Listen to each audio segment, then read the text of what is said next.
اعوذ باللہ من الشیطان الرجیم، بسم اللہ الرحمن الرحیم، الحمد للہ رب العالمین، وصلی اللہ علی سیدنا محمد وآلہ الطیبین الطاہرین۔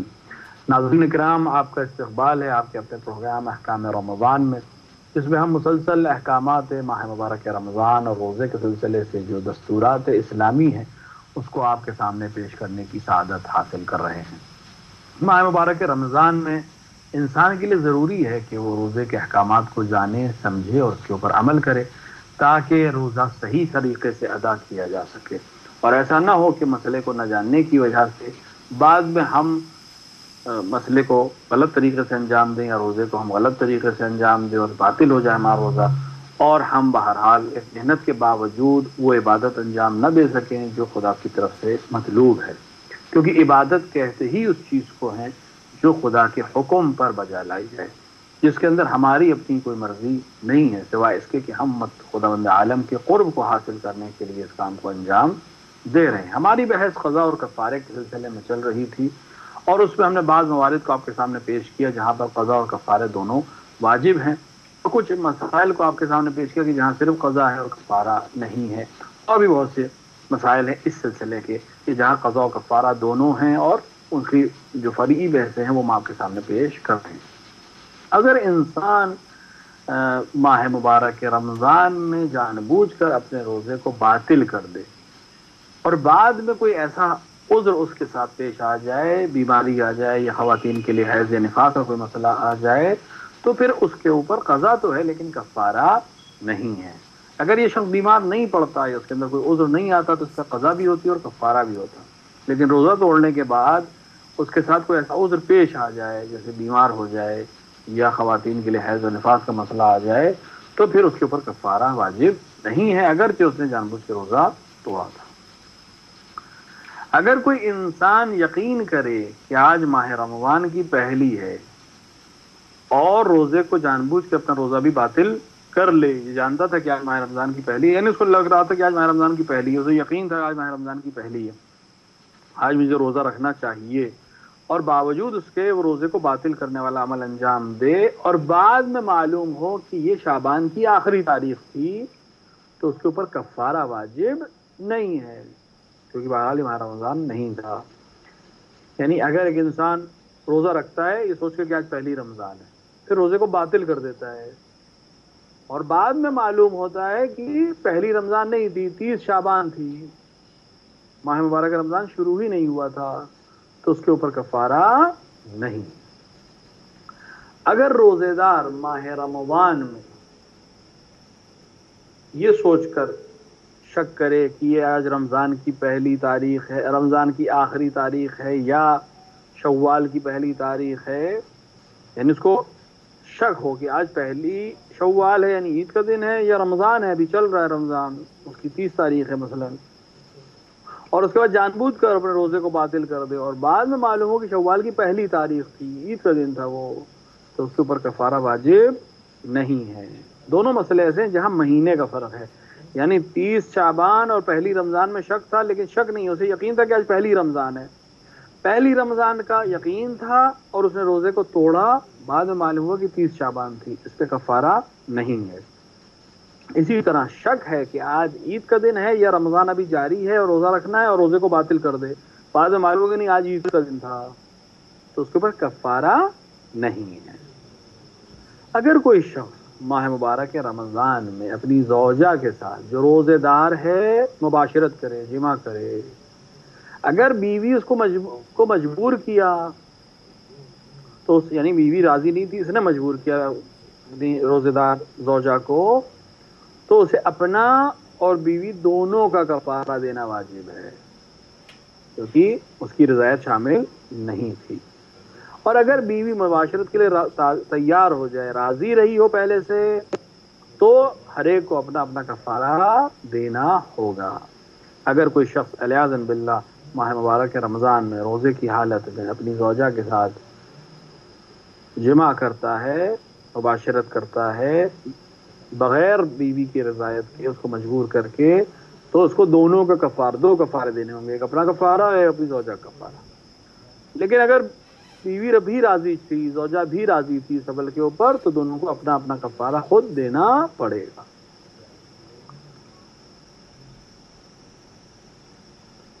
اگر کوئی بیوی اپنے شوہر کو مجبور کرے کہ جمع کرے اس کے ساتھ یا مباشرت کرے اس کے ساتھ، اور شوہر اس کام کو انجام دے، تو بیوی کے سر کے اوپر شوہر کا کفارہ نہیں ہے، البتہ اس کا اپنا کفارہ اس کی گردن پر رہے گا۔ اگر کوئی شخص ماہ مبارک رمضان میں روزے کی حالت میں اپنی زوجہ کے ساتھ مباشرت کرتا ہے اور اس کی بیوی بھی روزے دار ہے، اور دوران مباشرت زوجہ بھی راضی ہو جائے، تو ہر ایک کو ایک ایک کفارہ دینا پڑے گا۔ لیکن استطاعت مستحب آقا کے نزدیک یہ ہے کہ شوہر کو دو کفارے اور زوجہ کو ایک کفارہ دینا پڑے گا، یعنی شوہر کو اپنا بھی کفارہ دینا پڑے گا، تو بیوی کا کفارہ بھی دینا پڑے گا، اور بیوی کو اپنا کفارہ بھی دینا پڑے گا۔ یہاں پہ 3 کفارے ہو جائیں گے۔ اگر خاتون راضی نہیں ہوتی، مجبوری میں کیا، تو شوہر پہ 2 کفارے ہوتے اور اس کے اوپر کوئی کفارہ نہیں ہوتا۔ لیکن اگر دوران معاشرت تو تیار ہو گئی تو اس کے اوپر بھی ایک کفارہ، لیکن شوہر کے اوپر ایک کفارہ تو واجب ہے، دوسرا کفارہ بنا پر احتیاط مستحب ہے۔ مرجع علی قدر حضرت آیت اللہ عظمہ سے صادق حسین شیرازی کی نظر میں بنا پر احتیاط واجب اسے 2 کفارے دینے چاہیے، یعنی شوہر کو اور بیوی کو تو اپنا کفارہ دینا ہی ہے۔ اگر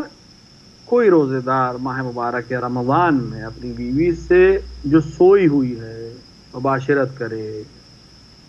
تو اس کے اوپر ایک کفارہ واجب ہوگا۔ زوجہ کا روزہ صحیح ہے کیونکہ سو رہی ہے،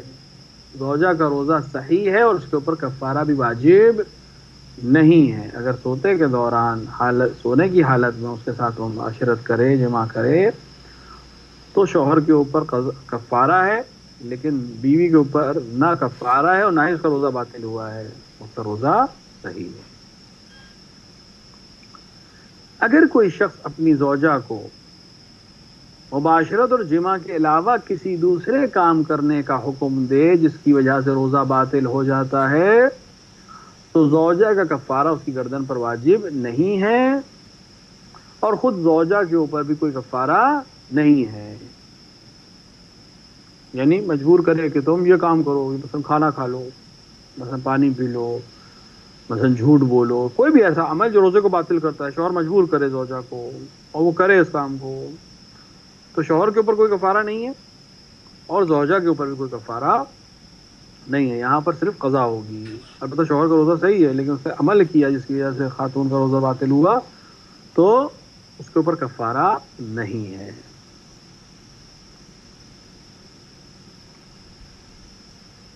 جو انسان سفر کرنے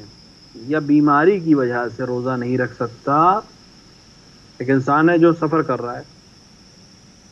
یا بیمار ہے، اس کو روزہ نہیں رکھنا ہے کسی وجہ سے، وہ اپنی روزے دار بیوی کے ساتھ، جو خود خاتون روزے سے، اس کی زوجہ جو ہے روزے سے ہے، یہ شوہر روزے سے نہیں ہے، اور اس کے بعد وہ زوجہ سے مباشرت کرے، تو یہ کام صحیح نہیں ہے۔ لیکن اگر یہ کام کیا تو مرد کے اوپر کفارہ نہیں ہے اور زوجہ کے اوپر بھی کفارہ نہیں ہے، یعنی دونوں کے اوپر کفارہ نہیں ہوگا کیونکہ یہ روزے سے نہیں تھا اور مجبور کیا اس نے زوجہ کو، زوجہ راضی نہیں تھی،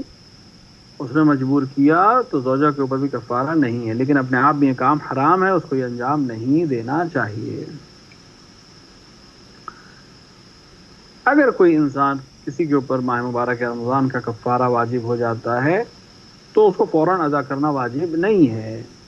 فوراً ادا کرنا ضروری نہیں ہے، لیکن بہتر ہے کہ جتنی جلدی اس کو انجام دے سکے انجام دے. اگر اس کو کھانا کھلانا ہے لوگوں کو تو کھانا کو جلد سے جلد کھلا دے. اگر اسے روزے رکھنا ہے تو رمضان کے بعد جب بھی جیسے ہی اس کے لیے امکان میں ہو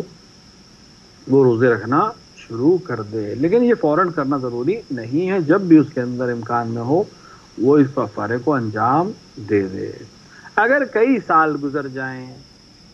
اور کفارہ ادا نہیں کرے تب بھی اس کے اوپر کوئی چیز بڑھے گی نہیں، کفارہ اتنا ہی باقی رہے گا. ایسا نہیں ہے کہ مثال کے طور پر اگر 1 سال لیٹ کیا تو ہم سال کے اوپر اس کے اوپر کوئی چیز چڑھ جائے گی، ایسا نہیں ہے. بلکہ جو کفارہ اس کے اوپر ہے، جیسے ایک روزے کا کفارہ 60 روزے رکھنا یا 60 مسکینوں کو کھانا کھلانا یا 60 مسکینوں کو کھانے کے سامان دینا، یا تو بھر پیٹ کھانا کھلائے یا پھر ان کو سامان دے. 700 گرام جو گندم کشمش اس طرح کی کوئی چیز دے ہر فقیر کو. ان میں سے کوئی بھی دے سکتا ہے. لیکن اگر مثال کے طور پر سال گزر گیا اس نے انجام نہیں دیا اور کچھ سال گزر گئے تب بھی اس کے اوپر اضافی کوئی چیز نہیں ہوگی.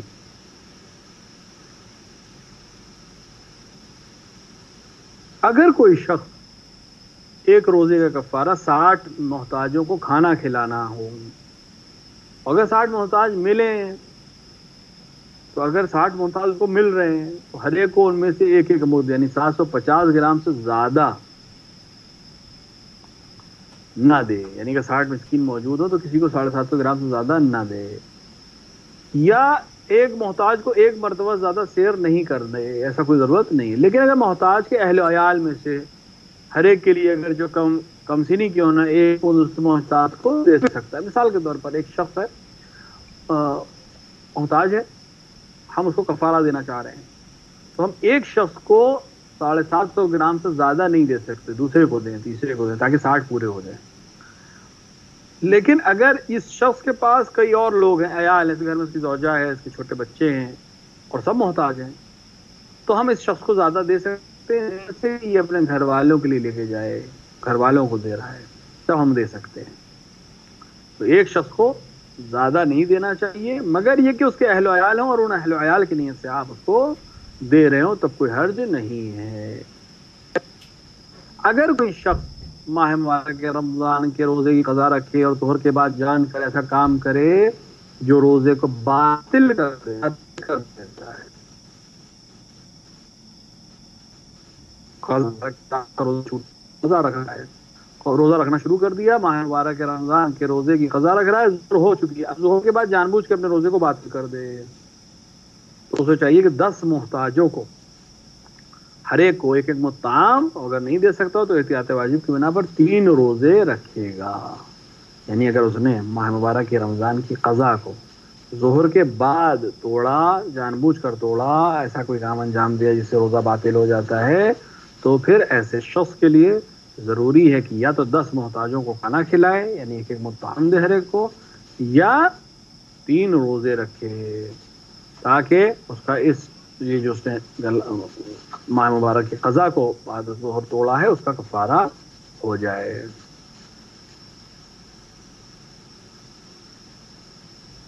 اگر انسان ماہ مبارک کے رمضان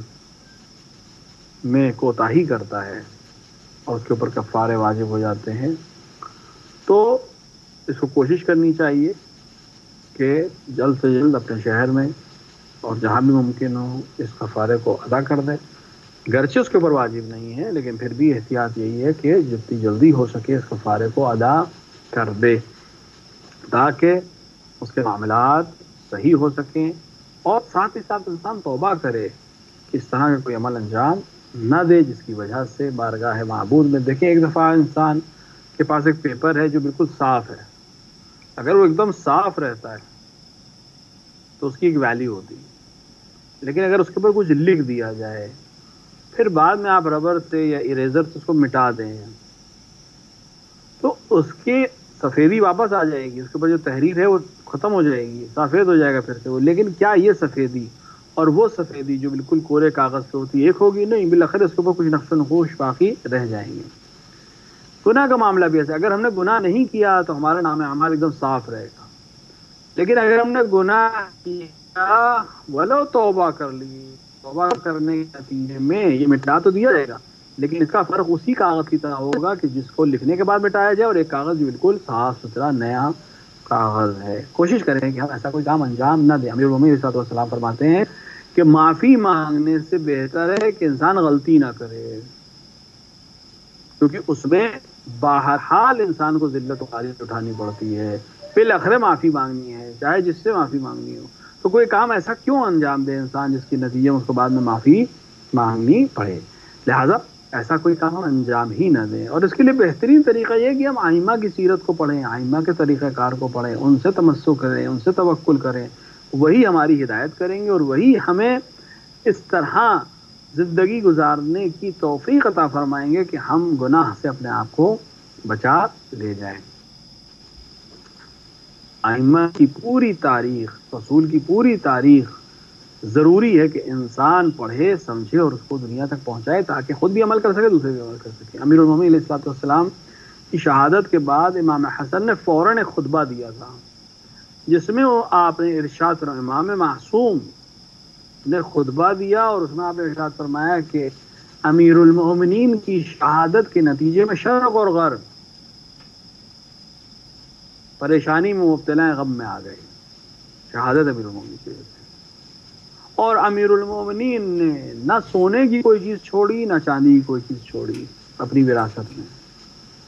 سوائے 700 درہم کے، یعنی 700 چاندی کے سکوں کے. وہ بھی وہ جمع کر رہے تھے جو ان کو